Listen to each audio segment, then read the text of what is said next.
Hey everybody, and welcome back to another episode of the Speak Plainly podcast, where we speak plainly about things that matter. I'm your host, Owl Medicine, and today's topic that matters is a continuation of the previous 3 episodes. In the last 3 episodes, you have learned about the ACE study, strengthnesses, and examples from my life of the wonderful outcomes that are possible when you rethink broken and you leverage your strengthnesses. So today, I'm going to be filling in some gaps between when you initially decide to rethink broken and the amazing outcomes that are possible when you lean into your strengthnesses. For those of you who may not have heard the previous episodes, go back and take a listen to those if you want more detail, but I'll briefly cover what was covered in the previous 3 episodes in order so you understand where we're headed.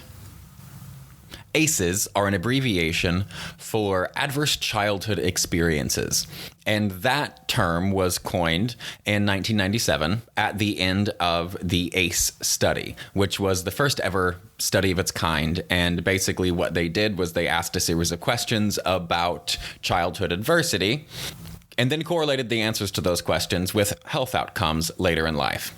The effects were absolutely astounding. It shocked the entire medical community. What we learned from ACEs is that there was a direct correlation between childhood adversity and health outcomes later in life. Things like everything from suicidal ideations to heart disease, ischemic heart disease, COPD, stroke, cancer, diabetes, all kinds of stuff. But I didn't bring up ACEs to talk about the chronic health effects. The reason I chose to talk about ACEs is because I'm speaking in these 4 episodes altogether to people who have identified as broken, who do identify as broken or have at some point in their life. Those of us who have identified as broken, we have a hard time telling exactly how broken we are, because part of the way that we have survived is usually to whatever we've survived. We downplay the things that we survived and we say, oh, other people had it worse. And that allows us to keep moving. Totally true. However, that means that we usually don't have a good idea of the kinds of stress that we went through and how that might affect us, because in order to get through it, we have to have some level of denial. So ACEs, in this case, are acting for broken people as a way to judge exactly how broken are you, right? And the ACEs are just 10 questions that in no possible way encompass all of the adversity that a child can face. It's just 10 very narrow categories. They're good categories, and it's a good yardstick, but it is a little bit incomplete. But for those of us who have identified as broken, it's a really good way to know how much adversity you may have had to overcome, and you can get an idea as to how different the structure of your brain is. Because that's the point of the end result of the science, is to drive home into our brains, the people listening right now, to drive home into your heart the fact that if you had childhood adversity, if you had lots of childhood adversity especially, you are physically, measurably, biologically different than your counterparts who did not have as much said adversity.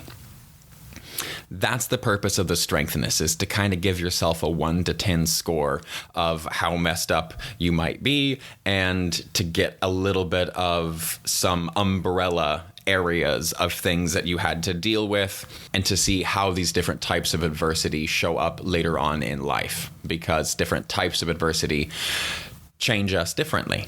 We respond differently to them. The next episode I did was on strengthnesses, and strengthnesses are basically your body's coping mechanism for ACEs. The more ACEs that you have, the stronger your strengthnesses are, because your strengthnesses are the aspects of your personality that protected you over and over and over and over and over again. If you're a fighter, one of your strengthnesses is that you're a fighter. There are times to fight, and there are times not to fight. And the reason it's a strengthness is because a strength and a weakness combined is a strengthness. So that's that episode. That episode is there to help you understand that your strengthnesses are directly related to the abuses that you suffered. And that those strengthnesses are the aspects of your personality that you leaned on over and over and over again to protect you from whatever adversity that you faced. And so essentially, those pieces of your personality get developed and developed and developed and developed and developed until you kind of turn into a one-trick pony. And that's a lot of what us broken people are. That's what we feel we are. We are clearly more than that, but most of the time, that's all we are because that's all that we act as. We're a one-trick pony.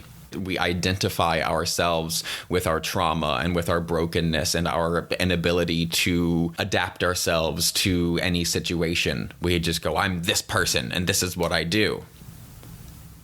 The whole concept of the book is if you rethink broken, if you are willing to do that and you identify as broken, it's a very, very difficult thing to do. And the reason that you feel broken is directly related to these strengthnesses. Because in one situation, if you're a fighter, say, then you need to fight, then that is a strength because you will be able to stand up and do what you need to do in that moment, and the outcome will be positive because of it. And if you are in a situation where you're a fighter and fighting is only going to make things worse, but you can't stop from fighting, that makes that a weakness. So the deciding factor that chooses which side of the strengthness coin is going to show up in any given situation is the environment. Because essentially these strengthnesses are aspects of our personality that we leaned on so much and so often that they became so well developed that we can't shut them down. We can't turn them off. They're such a huge piece of who we are because they have protected us from so much that we can't just turn that piece of us down. We can't just shut that off. I'm sure you've heard people say, or maybe said yourself, it's not a light switch. I can't just flick it off. And that's very much what is happening with people who identify as broken. When they're talking about those things, what they're talking about often are those strengthnesses. And then in the last episode, I gave some examples from my own personal life of how I took my own personal beliefs about myself, the ones that weren't great, and how I twisted one into becoming a useful thing, but not totally solved. And I told some stories about how my strengthnesses got to show up as strengths in really profound situations in ways that just rocked my world and just really made profound impacts on my being. But there's a lot that happens from the time that you first decide to rethink broken, and you take an inventory, you look at your aces, you see where you kind of lie on that scale, you identify some strengthnesses, and that's where you should be at this point if you've been following along. You should know what your ace score is, you should know what your strengthnesses are, and you should be a little inspired from the stories, hopefully anyway, from the last episode about ways that you can leverage your own strengthnesses to live a better, more fulfilled life. So hopefully that's where you are right now. If you are, congratulations, we're moving through the next phase, which is laying out the game plan. There's a game plan that's very necessary for Rethinking Broken. The reason it's so necessary is because Rethinking Broken is a process and not an event. It doesn't happen overnight. It doesn't happen all at once. It happens over a very, very long, drawn-out, arduous process. The two things that are the most important in Rethinking Broken are time and consistency. Because when you rethink broken, you're rethinking your identity. You're rethinking who you are, especially if you identify as broken. The more you identify with the word broken or being broken, the more of you are going to have to readdress and find new ways to think about. Because the problem with being broken is when something goes wrong, you go, oh, it's because I'm broken, and you just blame everything on yourself. And there is no way to have good self-esteem if everything going on around you that goes wrong around you is your fault. There is no way to build good self-esteem if you feel that you are inherently flawed, that there is something inherently dysfunctional about you. That's the worst feeling on the planet, that no matter how good things are, you didn't give to the good because you're too broken. And when things are bad, it's clearly your fault because you're broken. I lived way too many years of my life feeling that way. And I don't ever want anyone to feel this way ever again.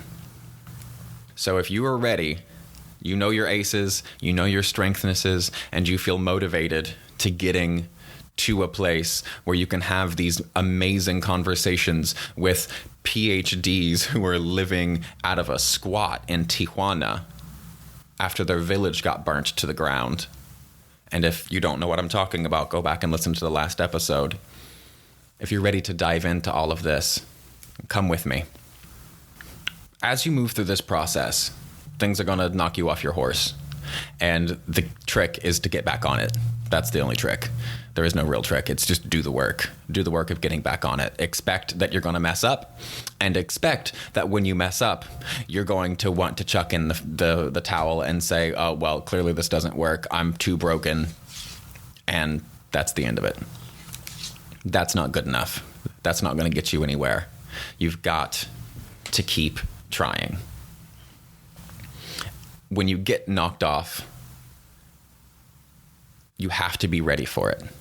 Now, there's tons of skills and things I cover in the book, and I'm sure you already have ways when something goes bad that you have ways of getting yourself back to feeling okay, like you can do the work that you need to do. But early on, it's really early on in the rethinking.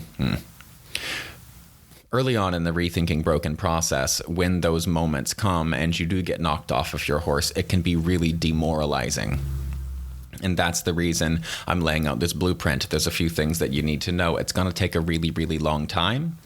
And the other really important thing to know is all humans inside of ourselves, we are all constantly trying to make sense of everything. And we all have our own cognitive dissonances, but most of us have a really hard time with cognitive dissonance. We don't like when we have two thoughts or a belief in a thought and those things don't work out very well. We work really hard to make everything in our own internal logic, at least, congruous.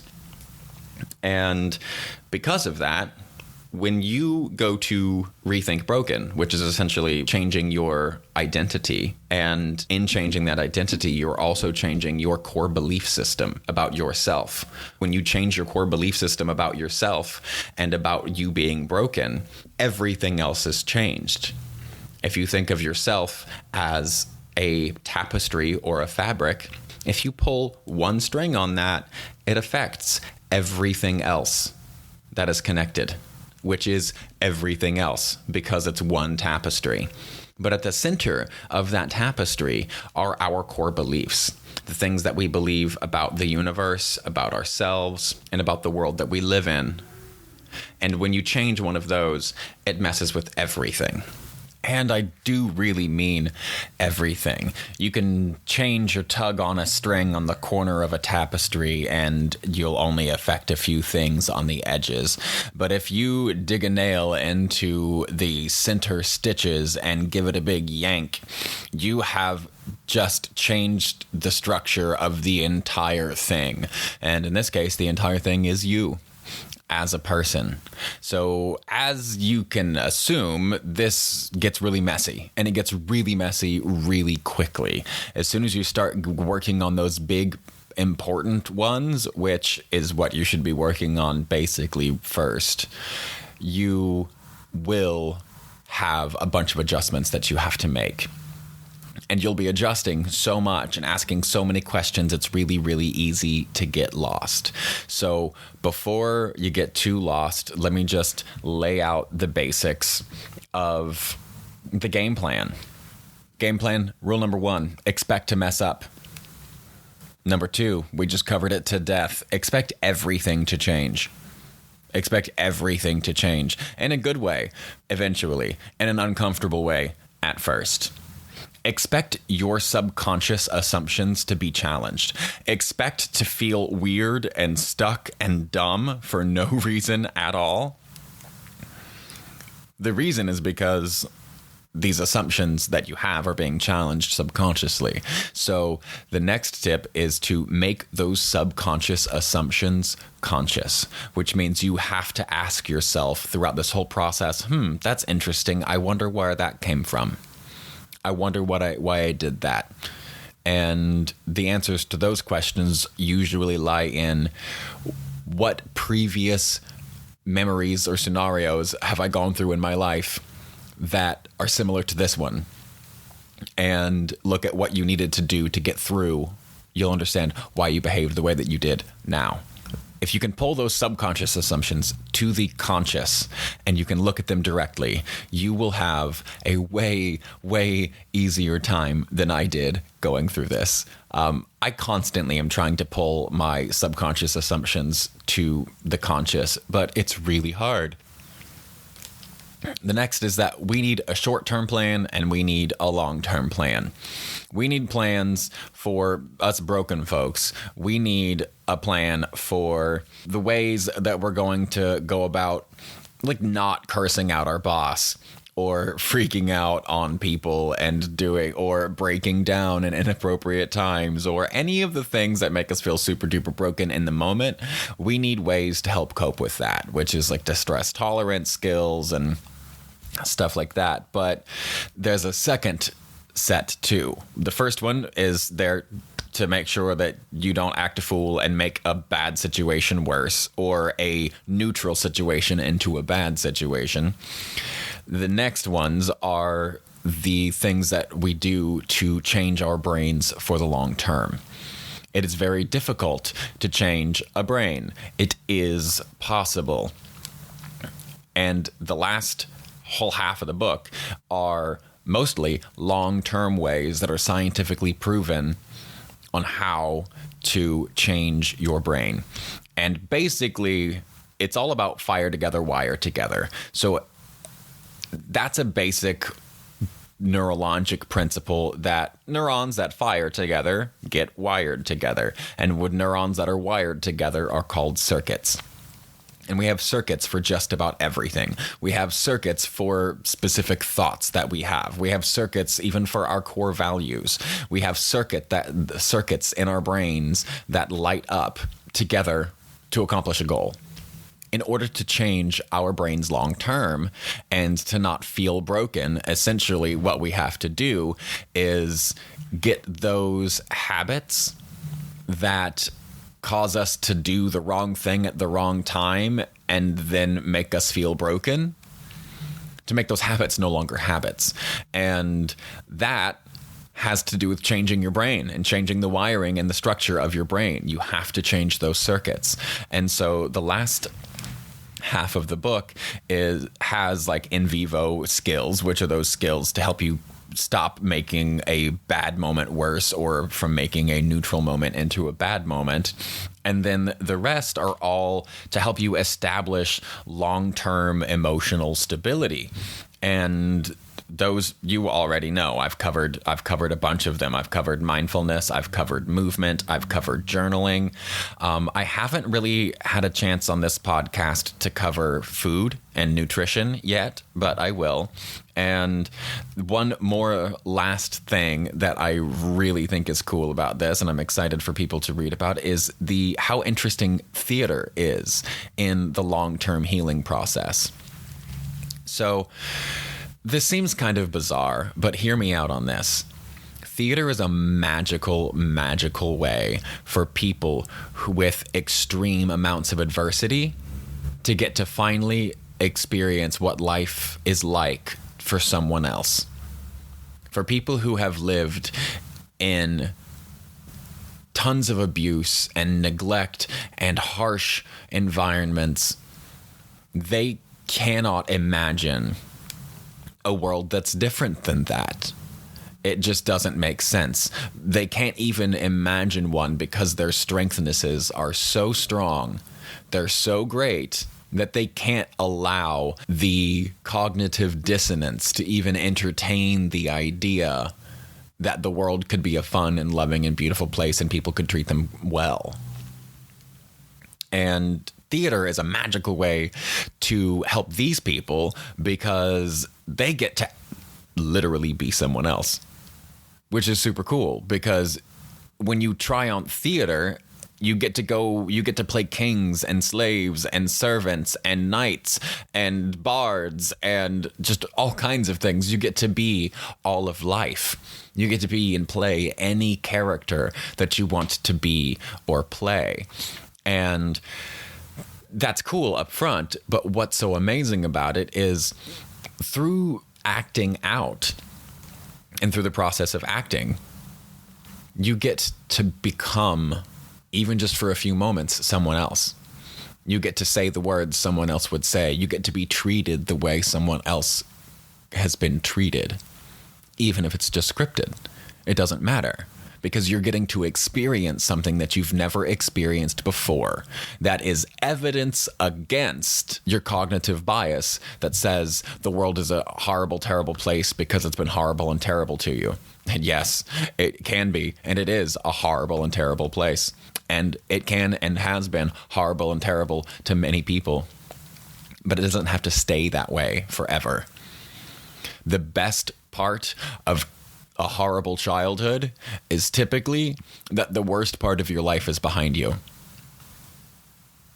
That's the best part. The best part of a horrible childhood is that the worst is behind you. The worst part is that even though the worst is behind you, we can't imagine it being any other way. And so although the worst may be behind us, many of us live our lives not that way. We continue to experience the world in similar ways that we experienced it as a child because we are unaware that it's not us that's broken. It was the world that was broken, and we adapted to the world. We adapted to the environment in which we were raised. We aren't the broken ones. The world is. We adapted to its brokenness. And if you had to adapt a whole lot to that brokenness, those strengthnesses have nothing to do. Your strengthness, the thing that loves you the most and has protected you the most through the worst things in your entire life, is now sitting around with his thumb up his butt, trying to figure out how to protect you. And that's why you act out all crazy, is because it's still trying to help. Even though the threat is gone, your strengthness is still trying to help. So you have to exercise it like a little puppy. You have to exercise your strengthnesses like a little puppy, and that's the environment changing that happens after we identify our strengthnesses. We have to put ourselves in environments, and I know it sounds weird, but you have to put yourself in safe environments that remind you of the uncertainty that you were raised in.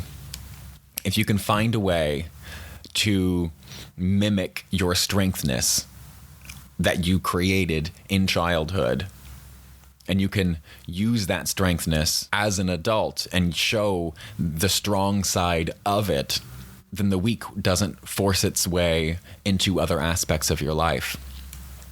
One of the hallmarks of trauma is avoidance. We avoid things that remind us of our traumas. So we avoid situations that remind us of our abusers. We avoid situations that remind us of our abuse.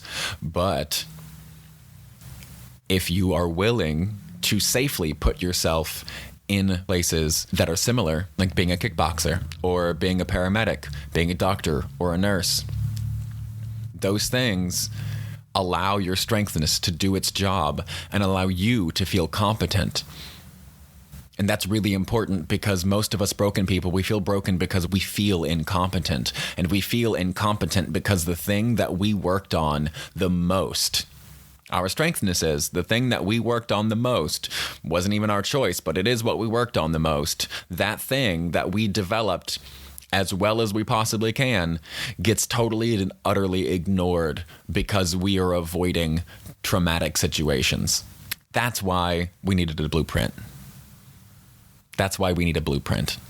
There's a lot that's happening through this process. So now I've given you enough details that you should be able to know. And if you haven't, go back and listen to them. I know I've said it 1,000 times, but the ACE study, you learn what ACEs are, you get your ACE score, you know what kind of situations you were exposed to, you know what strengthnesses you developed because you were protecting yourself from these adversities in your early life. And then, as any smart person would do, we tend to try to avoid situations that remind us of our trauma, but then that renders our strengthnesses totally useless.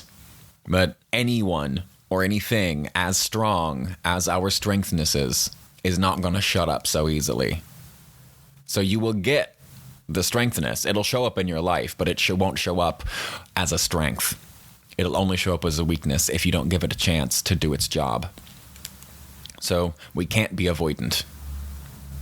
That's one of the biggest bottom lines. We cannot be avoidant with our traumas. We cannot be avoidant with what we've learned. We have to look at it all head on and dive on in. And that's a lot of junk to dive into, which is why we needed an episode about the game plan. Because there's so many things happening simultaneously. You can see it easily leads to getting lost, and you will get lost at some point in this process, probably multiple times. Hopefully, if I've done my job, it will be less time lost than I spent time lost, but you never know, I suppose.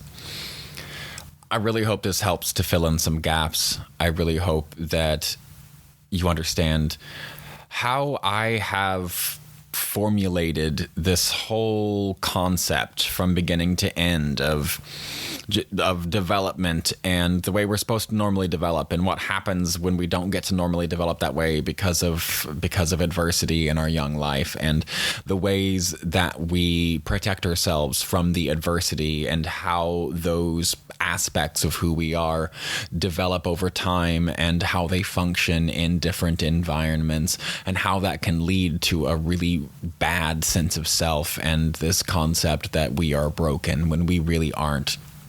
You really aren't broken. You really are a highly trained specialist working in the wrong field.